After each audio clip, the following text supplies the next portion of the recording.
On my high school team, we had 5 guys make the NBA. We had the county rocking. It's the Mecca of basketball. There are those who come before us, upon whose shoulders we stand. It's nothing that you can do to stop a competitive edge. It's just in the water.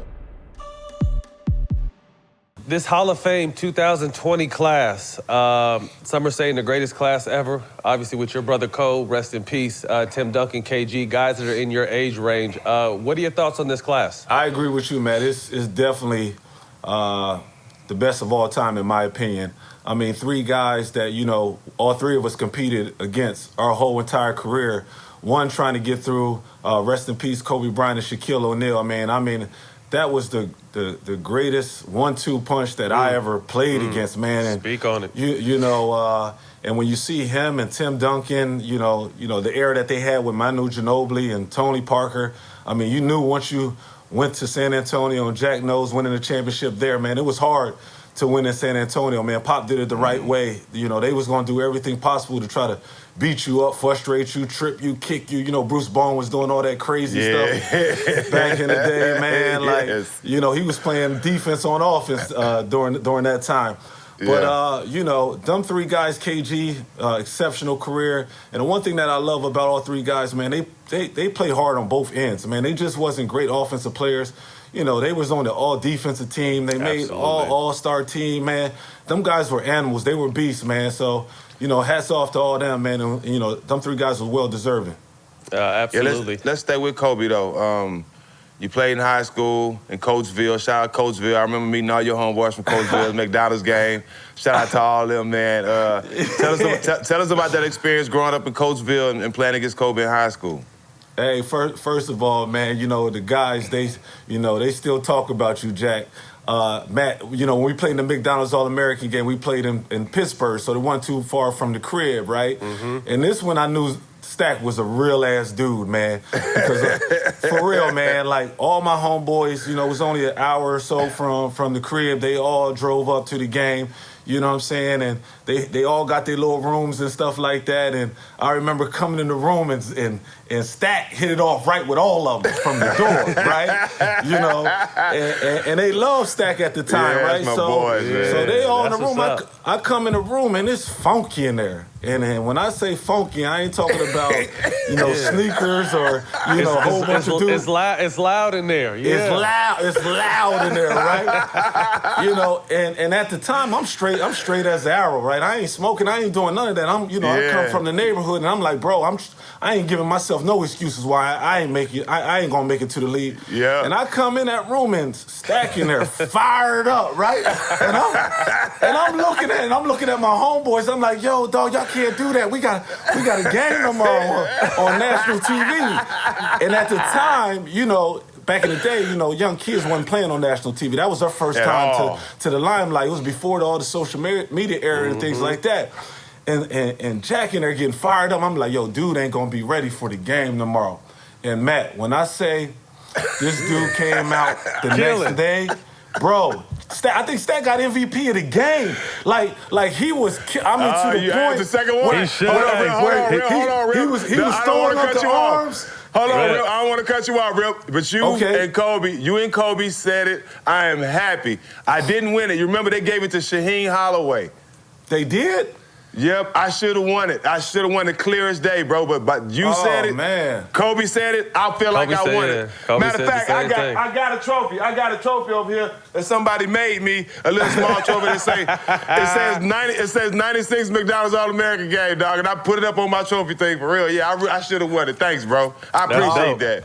Oh, man, that's when I found out my bro was superhuman. I was like, man, dude, like, man, where you from? Like, man, what you be eating? Like, bro, like, so definitely hot Cheetos and blunts. That's what he be eating. Oh, man, he was a trendsetter on that. That was the first time I seen someone come out the next night and kill. But I love it. Like you said, man, Cole was like a brother, you know, to all of us, man. He meant so much to myself because at the time, you know, I was a young kid in Coatesville, Pennsylvania, and I thought I was the best thing since since sliced bread in my area. And this, like I said, this was before the social media era. You know, I'm from a town. It's only 11,000 people there. You know, we right outside of Coatesville, so you never get an opportunity to see all the talent outside of that little town. I never been on a plane. I never been on a train. I grew up in my town. I ain't never leave, right? So my coach one day, he said to me, he was like, "Hey man, you think you nice, man, but there's a kid down the street that just as talented as you."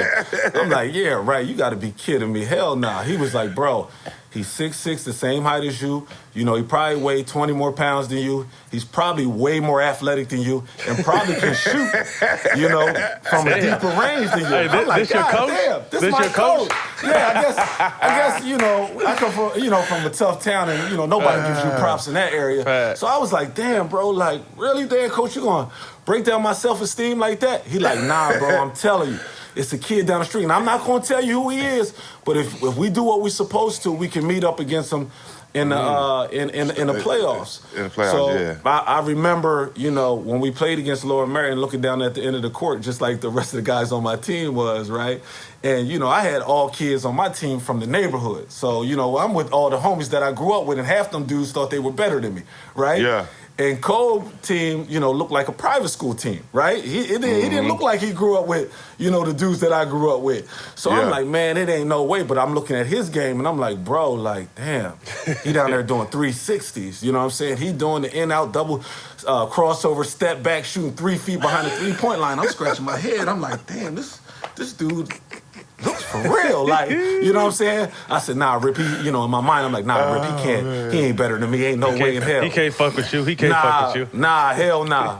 Man, once that ball was thrown up, man, bro, look, after that game, I went back home, I looked myself in the mirror, and I said, "Hey, bro, you ain't what you thought you were." Y'all went at it, though. Y'all went at it. We went at it. We went at it. You know? Hold on. Don't dim your light, too. Now, y'all went at it. We went at it, but that was the first time that I played against somebody at my position, right? Yeah. That outscored me and won the game. You know, I think he ended the game with 30-something. I ended up with like 29, you know, and he won the game. So that was a big thing to me. Like, you're not going to come, you know, to my hometown, you know, where, you know, I felt like I was the best shit since sliced bread and make me look not like the best.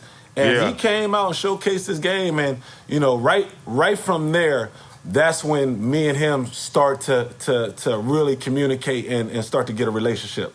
Y'all play AAU together? Yeah. So it was a guy, you know, in Philly, because a weird thing happened. I tried out for a team, and it was called a Keystone game, and the coach already had, you know, his teams, you know, made up already, like a lot of times these coaches have, right? Before guys even try out. So a lot of the guys that worked out on my team that played with me in high school all got cut, and he was trying to cut me. So they ended up firing the coach, right? A new coach came in, a guy named Sam Ryans, right? So Sam Ryans came in and was like, "Hey, man, bro, I don't know where you from. I don't know where you been." Because like I said, I never got out of my little town. He was like, "Bro, but I'm going to pair you up, and I'm going to go get this kid down the road named Kobe Bryant." And I was like, "Oh, man, I just played against that dude." Like, all right, you know what? You know, like he can rock out. Like, cool.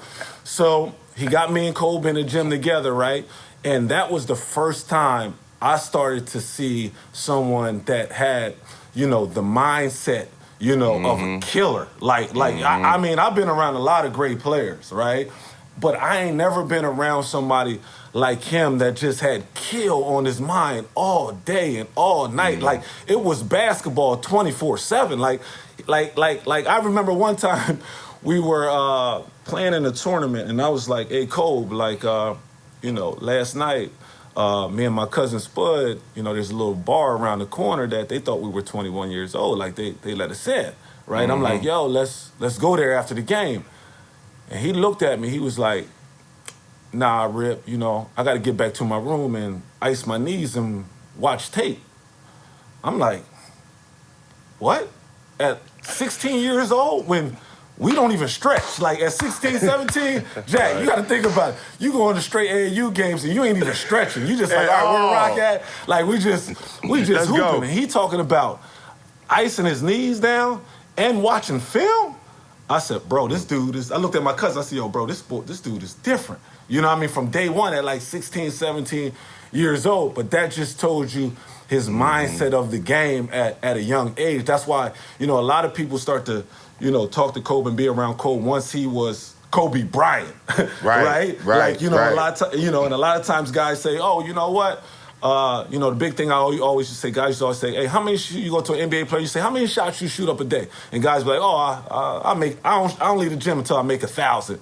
And I'd be like, man, that's fool's gold. Not everybody do that. You know, not everybody do that. Like Cole, when Cole said he was doing something, bro, he was actually out there doing it. Hey, Rip, I used to tell people about the McDonald's game, like when he was there, he had a certain aura and a certain presence about him that we all knew he was gonna be great, bro. Like I tell a story like everybody has pictures with like group pictures together, but everybody was taking one-on-one pictures with Kobe at the McDonald's game because we all knew. Everybody knew, bro. I got pictures with everybody, but Kobe's the only person I got a one-on-one picture with in high school, bro. We knew then that this dude was different, bro. Yo, he was for real, man. Stack, he was. I mean, like we used to, because we were roommates too. Like so, all the AAU events we were roommates and stuff like that. And I remember when he was talking about on your show, like he had the kill list, right? And it's funny because you know we were roommates, and it was many times at night that this dude just didn't want to go to sleep. He just wanted to talk basketball, right? And we were about to play Tim Thomas in the Charlie Weber tournament in Maryland. And Tim Thomas was the #1 player in the country at the time. And Cole was just in a room all night, like 1 o'clock in the morning, just pacing around my bed like, yo, Rip, you know, tomorrow I'ma kill this dude. And I'm like, I'm like, Tim Thomas, like, first of all, we don't even play the same position as him, right? But Tim played on the wing at that time too. Like he was surreal at that time, right? Because he was a 6'9", can handle the ball, can play inside, outside. He was like, man, I'm gonna kill this dude, man. He was like, after tomorrow, it ain't gonna be no doubt in anybody's mind who the #1 player in America is. Like they saying I ain't the #1 player. Watch, Rip. Watch. After tomorrow night, I'm like, bro, go to sleep, man. we play them early in the morning, man. Let's talk about this pregame, but like tonight, let's go to bed. So from a mentality standpoint, man, dude was different, man. He was definitely one of a kind.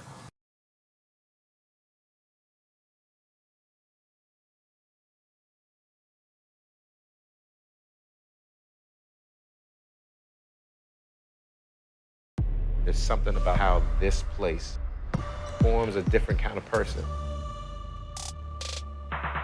On my high school team, we had 5 guys make the NBA.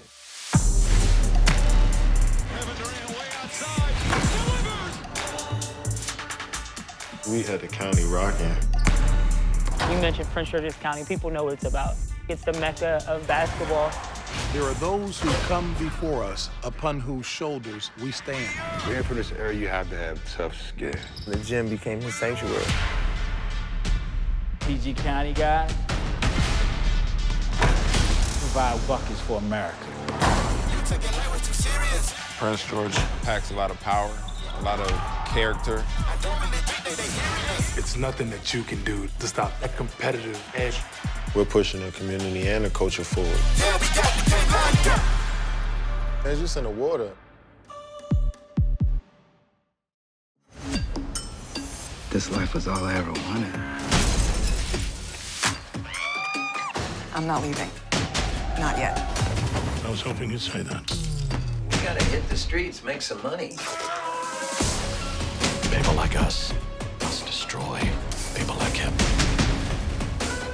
Buckle up.